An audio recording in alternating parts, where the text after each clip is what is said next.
last. Heineken 0.0, the new beer with great taste and zero alcohol, is here. So cheers to working lunches, CrossFit crunches, party nights you choose to drive, the weeknight meetups to watch the big match live. To all of these things we say, Heineken 0.0. Now you can. Welcome into Sportsmemo's betting podcast, NBA, every game on the board. Plus, we're going to do a couple college games for the Thursday night card with our basketball expert. He's hot, 71% in the NBA, 67% in college basketball. 2.5-week run here. Mr. Teddy Covers, feeling good, hot on, and welcome into the podcast. Hey, great to be here, man. It's been a good January. No question about it. 3-0 sweep again last night, and all right side. So it wasn't like you were sweating. Except the Pistons tried to blow the game at New Orleans, but the Pelicans weren't good enough to take it. But pretty easy last night, and it's nice when they come that way. You know, you don't want the sweats. You don't want to lose 6 years off your life bringing home a game by a half point. But, again, 3-0 last night, 65% across all sports since, New Year's Eve. So it's been a pretty good run now, when we're into the third, fourth week of it. So see if we can keep it rolling again tonight, my friend, over at sportsmemo.com. Absolutely. And guys, and Teddy, you had a heck of an NFL season as well, up over 60%. Any timetable on NFL release for the game, side or total, and your props package? Yeah, we'll have it up well before the Super Bowl. That's my timetable. It'll be up as soon as I can get it up there that I'm comfortable with everything. And whether that's tomorrow, whether that's Monday, whether that's Tuesday, I can't tell you right now. We're still digging, particularly with the props. Obviously, a lot of the props come up today. So we like to put out the package all together. So we'll have that up again. If I don't have it up tomorrow, I'll have it up early next week. Hey, that's fine, Teddy. Yeah, quality is definitely more important than timetable. I know the clients appreciate that. And guys, Teddy's a great option for the Super Bowl props package. He's been great with that. Also, NBA, college basketball on some heaters, knows what he's talking about. We'll get into every game on the board in the NBA, plus 2 major college basketball games for tonight's slate. And guys, coupon code for the podcast, 10 off. That's 10OFF at checkout for any daily play on the board, $10 off. Teddy has his 5%er up, and like he said, off a 3-0 day. So check that out at sportsmemo.com. Teddy, the NBA board, 8:05 Eastern, 5:05 Pacific time, tip-off 557-558 at the top of the NBA betting card. Golden State at Washington, 235 the total. High totals here, Teddy, for tonight. 9.5 or 10 is what the Warriors are laying on the road. Well, I mean, these totals are warranted when you're talking about Golden State right now. They've cashed 8 overs their last 10 ball games. And what they score? 132, 134, 127, 122, 146, 119, 142, 147, 112, and 130 in those ball games. Obviously, there's an offense that is clicking right now, and they've only gotten better since DeMarcus Cousins joined the rotation. Of course, Cousins not a huge impact yet, but he was starting center the other night.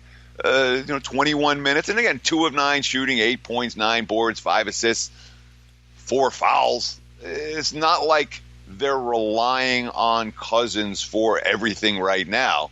But when you're talking about putting an all-star in a starting lineup with 4 other all-stars, all of a sudden, this Warriors team, they look flat out scary. And I've got them power rated wise well ahead of anybody else in the NBA right now. And of course, we thought, all right, well, maybe there's some growing pains with Cousins on the floor. That has not been the case at all for Golden State. They have dominated the first 2 games with Cousins. And, of course, they're covering point spreads right now. Only 1 ATS defeat in their last 7 contests. Golden State, they've been great in the big chalk roll all year long. 13-4 ATS, laying double digits, only 9.5 here. Of course, when they haven't been laying doubles, they've been point spread disaster. And it's a Wizards team that I'm not expecting them to be able to beat Golden State, but from a point spread standpoint, John Wall got hurt, just like last year. Washington gets better. 8-3 against the number. Their last 11, they have been an undervalued commodity. Thomas Satoransky, not Savransky, not me, not related to me. Satoransky, the backup point guard, who is now the starting point guard without Wall, looks fairly comfortable in that role. and the Wizards have been sneaky good ATS of late. Golden State coming off that emotional win against the Lakers squad they really wanted to beat. I don't know if they're going to be able to match that intensity here, but they're certainly not a team that I'm going to rush to stand in front of. All that being said, this point spread is a notch or two high compared to my priority number. I've got the Wizards above market, and that's why Washington hasn't been a money loser for me like so many that have been betting against the Wizards during this streak of solid play. Teddy, second game on the slate, 559-560. New Orleans Pelicans go on the road, face Oklahoma City. Oklahoma City laying 12, 233 the total. Yeah, and now it's 2 games for the Pelicans without Anthony Davis in the lineup. They scored 105 in the first. They scored 94 in the second, only the third time all year. They haven't gotten 290. Both those games flying under the total by 30, 40 points. When we think about New Orleans without Anthony Davis, they may not have Mirotic tonight either, who's been, a key offensive component for them. He got hurt, listed now as doubtful with a calf injury. Not expected to shoot up here. You're talking about certain, not all their best offensive player. Holiday's been pretty good, but they're certainly losing with Davis an extraordinary offensive talent, and with Mirotic, who's not likely to play this evening, pretty good sharpshooter who's been a difference maker for them. Of course, New Orleans has not been good on the second of back-to-backs. They were not good losing at home last night to Detroit. Rallied back in the fourth, couldn't seal the deal when all was said and done. But again, you're scoring 94 points in the modern NBA. You're not going to win a whole lot of games and cover a whole lot of point spreads. The Thunder, 3 straight wins off of a rough little go there. They lost 5 out of 6. Their defensive numbers were way down. And then they had that nice win against they stole it against the Sixers at the end. Knocked off the Knicks and the Blazers in their last 2.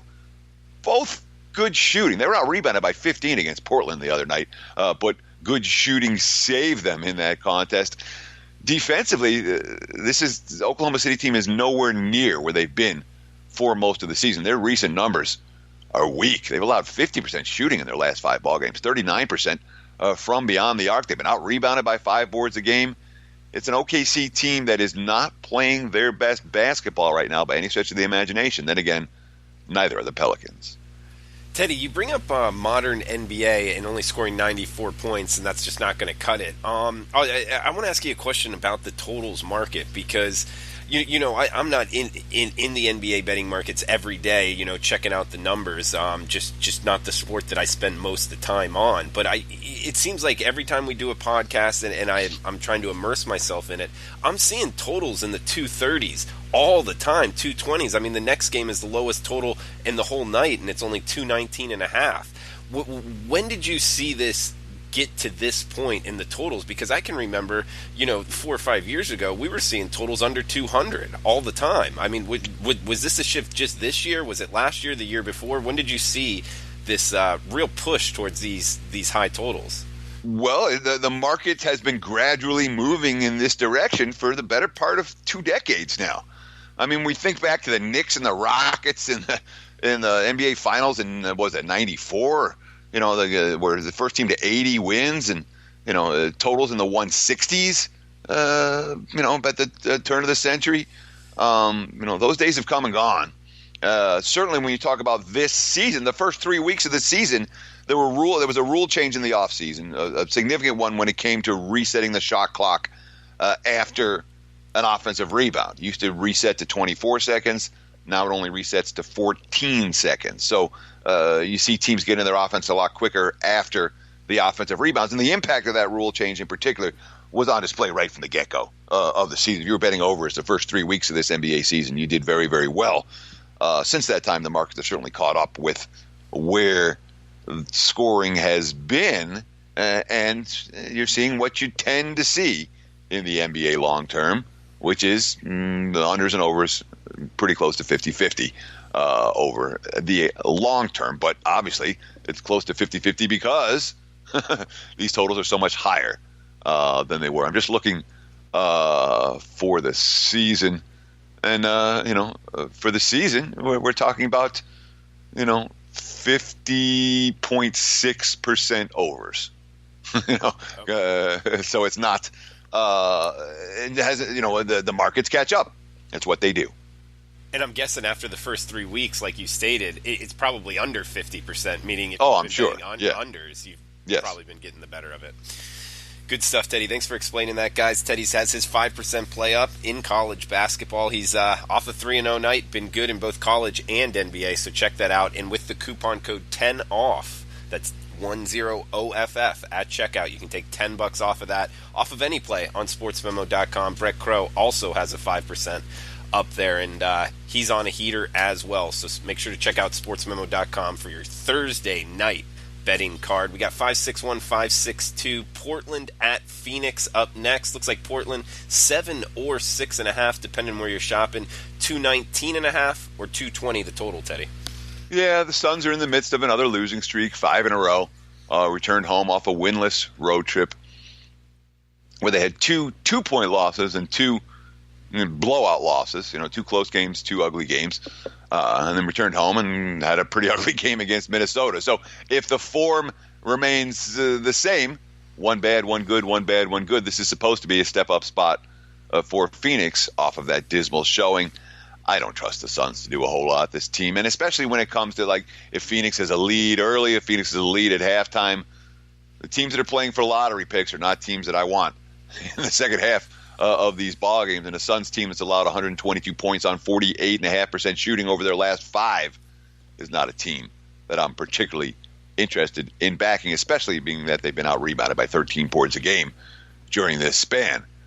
So you make a case for Portland here? Sure, you can make a case for the Blazers. You're not getting a cheap price to do it, but they've had plenty of straight-up and point spread success against this particular foe. You have Portland coming off a frustrating loss at OKC the other night, where they played poorly for stretches, made a run in the fourth, couldn't get the job done down the stretch of that contest. It's a nice bounce-back spot for a team that's bounced back pretty well, but on the other hand, the Blazers haven't exactly played their best basketball on the highway this season. We saw that the other night, and I question whether they're going to be able to bring the appropriate level of motivation, although nothing to look forward to here. Atlanta on deck for Portland, just a one game, or the final game of their road trip here before they return home to face the Hawks. Guys, we get the get-back game, 10:35 Eastern tip, 7:35 Pacific tip, 5-6-3, 5-6-4. Last NBA game on the slate. Then we'll hit the college card. Minnesota at the LA Lakers. Looks like the Timberwolves laying 1 on the highway, 230 the total. Yeah, and Lakers are expected to get back Rajon Rondo tonight. They've lost Lonzo Ball. They looked hopeless with the point guard by committee without Ball or Rondo on the floor. They Lance Stevenson out there for extended stretches in the loss to the Rockets in the game against the Warriors. The back-to-back tough losses for LA, a game in Houston where they thought they had it won and gave it away at the end, and then, of course, blown off their home floor by a Golden State. So Ball's out, LeBron's out, but they're getting Rondo back tonight, and that makes a big difference with the total. Okay, Ball is a push-the-pace point guard. Lakers have been running and gunning with him manning the floor all season long.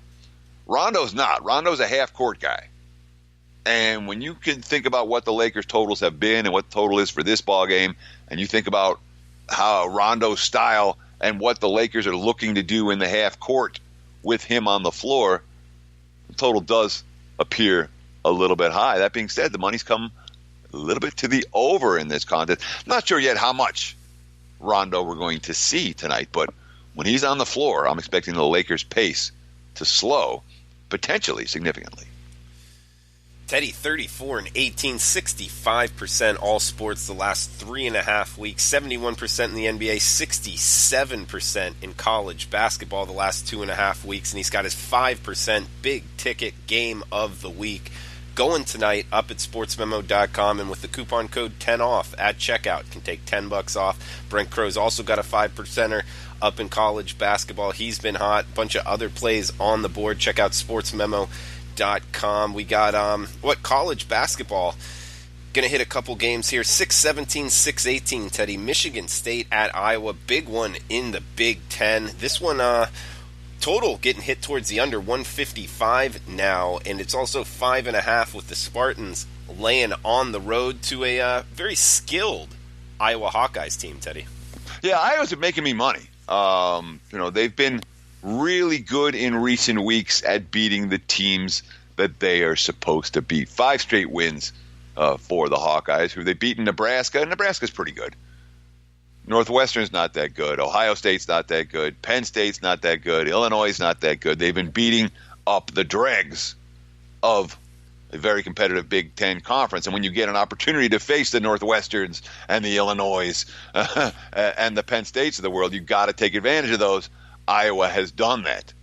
This, however, a pretty big step up in class. And let's not forget, the Hawkeyes are 11-1 straight up at home, only 5-7 against the number. They've not been juggernauts on this floor by any stretch of the imagination. And boy, Sparty's hot right now, and we know how good this team is. Izzo's got them rolling, and when the Izzo's teams get on one of those streaks, I have very little interest in stepping in front of Michigan State. They've looked pretty dominant over the course of the last few weeks.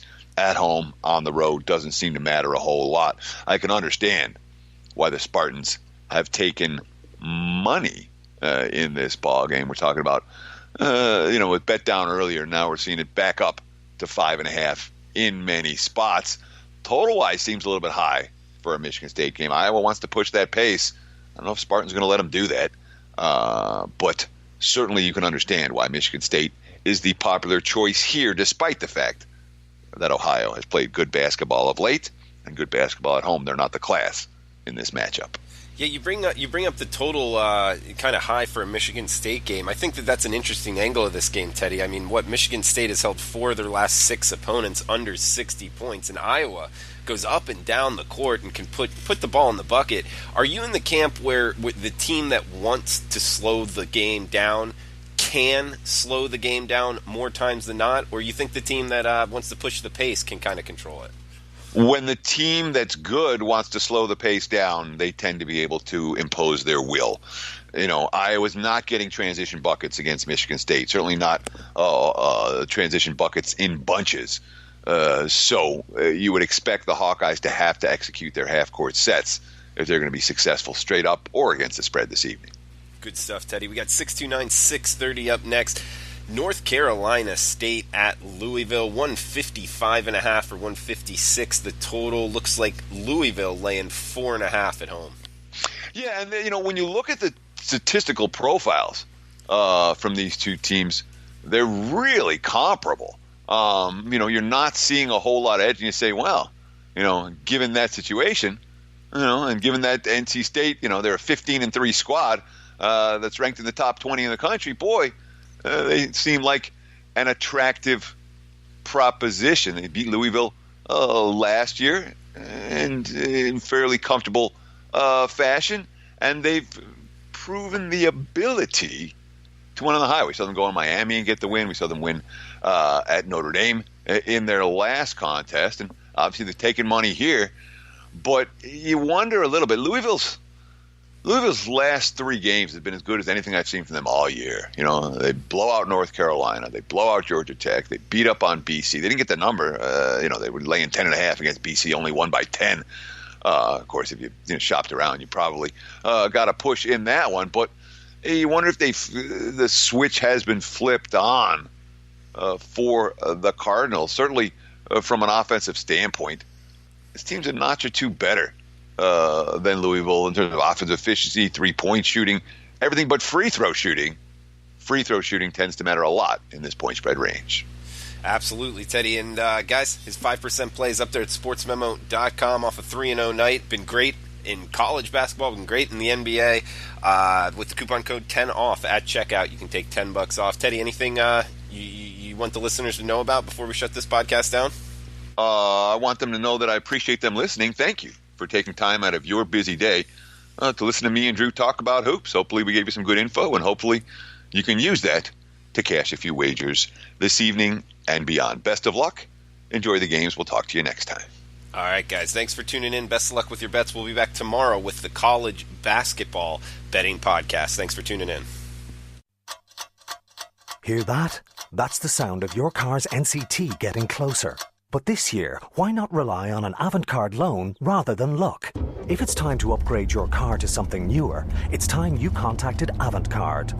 Avantcard offers loans from €5,000 to €75,000, approval in principle in minutes, and personalised pricing made for you. Find out more at avantcard.ie. Lending criteria, terms and conditions apply. Avantcard DAC trading as Avantcard is regulated by the Central Bank of Ireland.